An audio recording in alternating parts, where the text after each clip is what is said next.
Good day, everyone.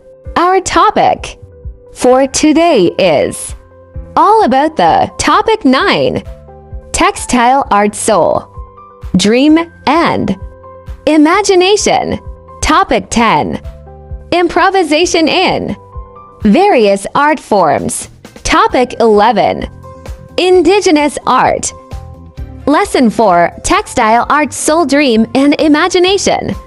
Tiboli, Tinalak weaving. In Tinalak weaving. Tibuli in Tinalak weaving, a centuries-old traditions of tie-dye weaving in the Philippines. Many songs are written by artists who feel intensely compassionate about love, heroism, and loss of loved one.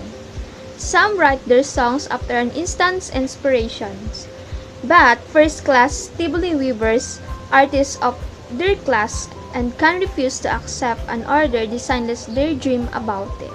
Tibuli women wave their dream sun and exceptional fabric emerges. An exotic fabric made through a centuries-old process of tie-dye weaving by Tibuli woman Lake Cebu. South Cotabato has captured the fancy of Filipinos as well as people around the world.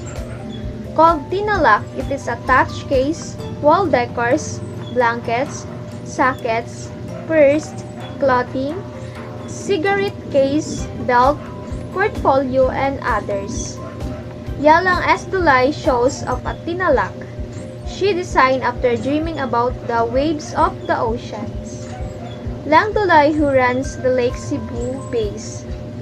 Langdulay Weaving Center is the recipient of the National Living Treasure Award or Gawad sa Manlilikha ng Bayan in 1999. The award is a fitting tribute to a Tibuli lady artist who continues to teach Tinalak weaving to Tibuli women. Said first-class weavers Yelo and Yalang Dulay, "When I dream about the limnology, a cloth design embodying the male and female symbols, that means my husband and myself have to abstain from any sexual contacts for the duration of the weaving." Expert weavers are being encouraged by the Santa Cruz Mission of Lake Cebu to pass on their unique skills to their female children to ensure a next generation of women weavers. Gathering and processing of materials alone are highly complicated. Fibres selected from fruit-bearing abaca plants or Manila hemp, usually about 18 months old, are dripped by hand from the soft-weld palm of the plant stalk. This is the made flaxen and pliable by repeated combing and weeks of air dyeing. After some time, the fibres are laid out on a simple wooden loom. The abaca fibres now stretched out on the loom are tied with other fibres rubbed in beeswax. The are covered by the wax string will not be penetrated by the dye. The cultural and spiritual significance of the Tinalak in the lives of Mindanaos, Lumads or people of the earth, coupled with loving desire of the indigenous woman to teach their daughter these special skills and lifetime livelihood, continue to strengthen the bond between the old and the new generation of native women. Indeed, the Tinalak, which gives color to the Tibuli world, stand as a proud symbols of a rich cultural heritage and a strong bond which continue to remind Filipinos of their long-forgotten ancestors. Dagmay is life. Art defines the person who makes it. In this fast-paced world, everything is changing. Art is one of the examples that life is shifting. Mandaya art was preserved since the pre-colonial period, which make it very elegant and traditional. In the Philippines, the art made by the Mandaya and their culture is very preserved. The proud tribe of Mandaya is one of Mindanao's surviving minority tribes in the Philippines. Most of them live in the mountainous areas above the coastal town of Davao Oriental, particularly in Boston, Baganga, Caraga, and Manay, including my hometown of Catel. The Madaya are exemplary, known to be artistic and creative. Dagmay is distinguished from other tribal weaving by the intricate figures and patterns said to depict the folklores and beliefs of the Mandaya tribe. This art is handed down from one generation to the other. Pishiabit art. The Pishiabit art is multicolored woven cloth of the Tausug. It is the traditional worn by Tausug men as a headdress or clothing accessories, folded neatly and wrapped over the left shoulder. It is worn along with the lapi or upper garments and the sawal or loose trouser. The Pishiabit symbolizes a wearer elevated position in society. The Pishiabit exhibit most sophistication design, yet it's done types 3 wave, which is considered the oldest and the most traditional technique in processing ornamented woven textile. Aside of the course from the plain waving technique wherein stripe and page are conformed. Visual elements in Philippines tradition of motifs and crafts. Admitted the creation things for use basic motivating force in practical operation of man, but amazingly is endeavors have been merely utilitarian and unconsciously desired to beautify all that he was or doesn't was lead to him. Seek the elements of beauty and to integrate them with the purpose of his living. Decorative motifs and symbols classification. There are times when we do not understand what is being meant by a word, a thought, an act, or a thing. We need other things to describe them in order to properly understand their meanings. Motif is an image, spoken or written word, sound, act, or other visual structural device that was symbolic significance.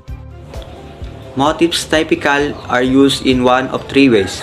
Number 1, a single object that appears multiple times throughout the work with the most emphasis placed on the item. Number 2, a collect of related object that appears multiple times to emphasize the theme.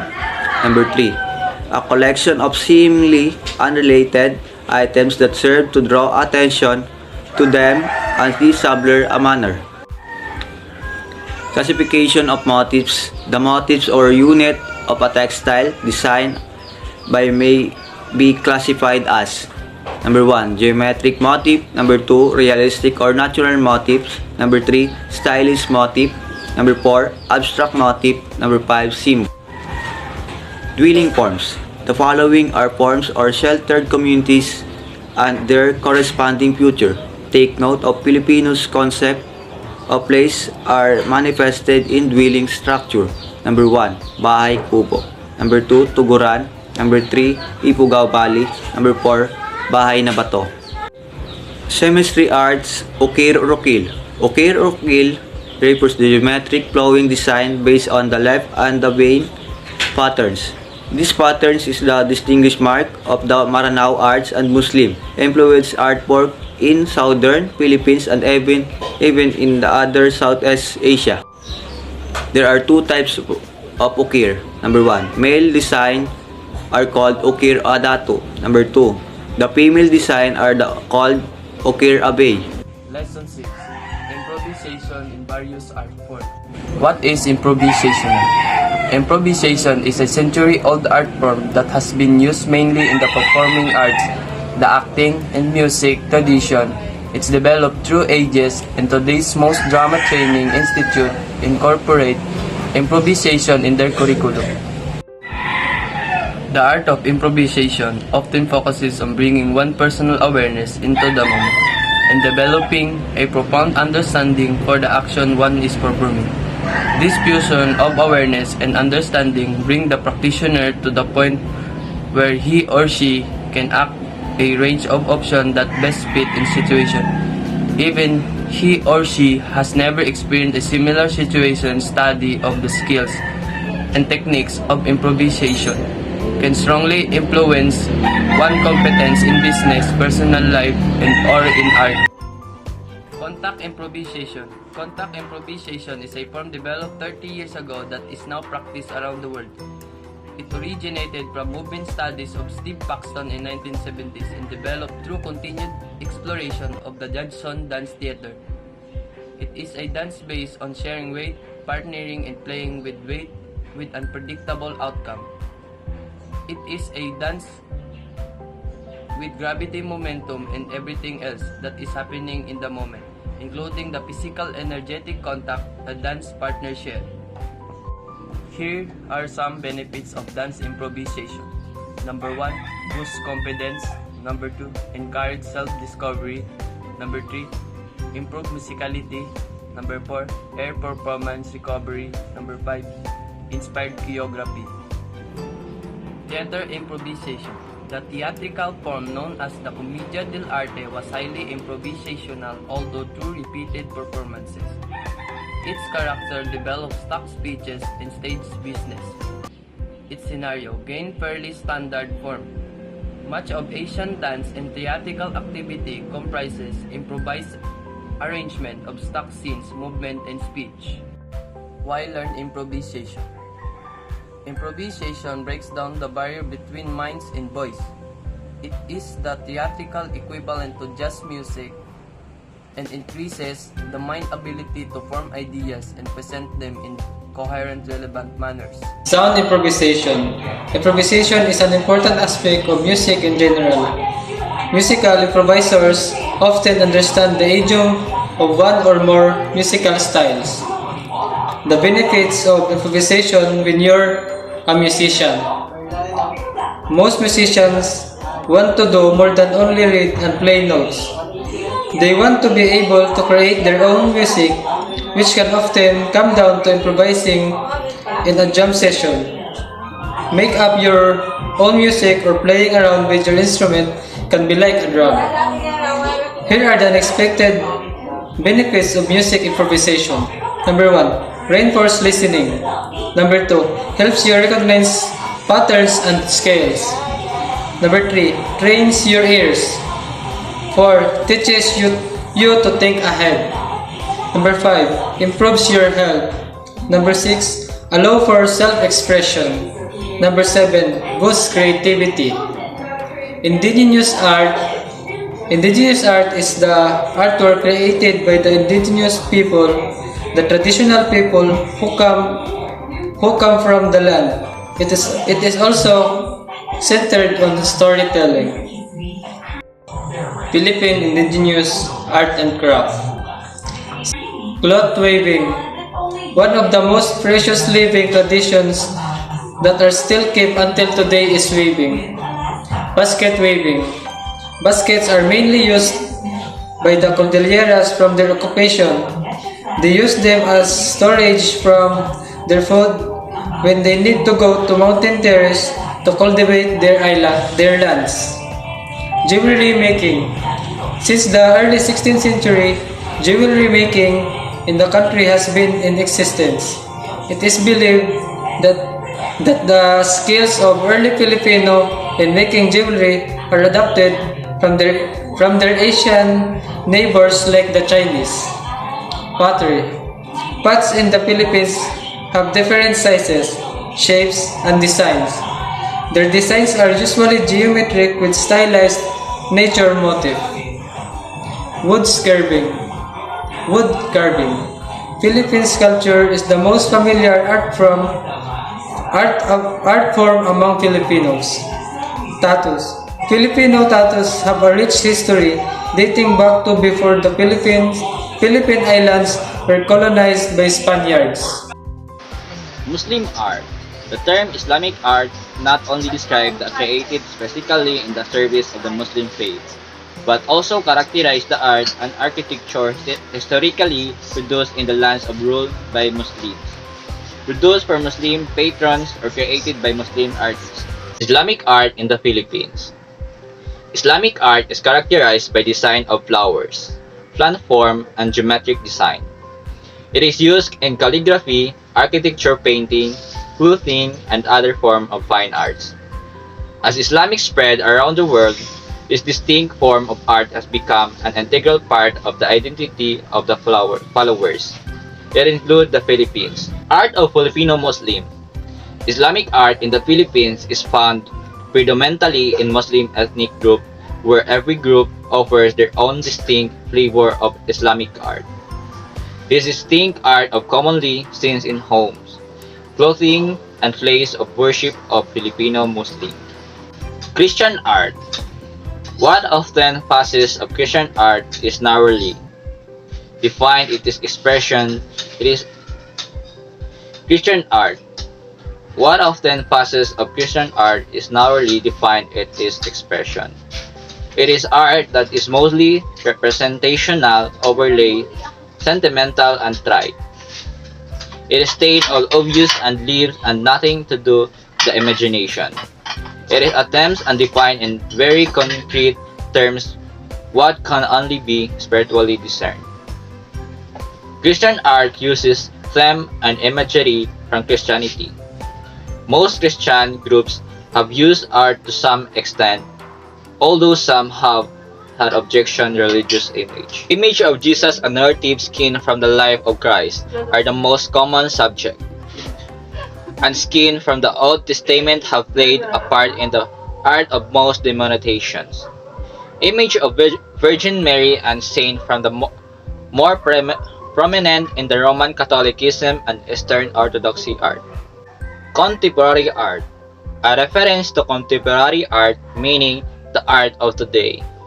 More broadly includes artwork produced during the late 20th and early 21st century, and generally defines the art produced after the modern art of movement to the present day. Contemporary art mirrors contemporary culture and society, offering teachers, students, and general audience enriched resource through which to consider current ideas and rethink the familiar. Diverse and eclectic contemporary art is distinguished by the very lack of uniform organizing principle, ideology, or aims. The following are examples of contemporary works of the art that you absolutely need to know. Bronski and Girl with Balloon. Jenny Savelli and Prospect 1992. Andy Warhol and Campbell Supkan 1942. Nedika Agoinelli Cruzbay and As I Still Face You in 2015. David Hankey and Portrait of an Artist. Yoyoy Kusama and Infinity Mirror Room 1965. Louis Borgius and Naman 1990. Dorothy Tanning, Door 824 and 1984. That's all for today's video. Thank you for watching.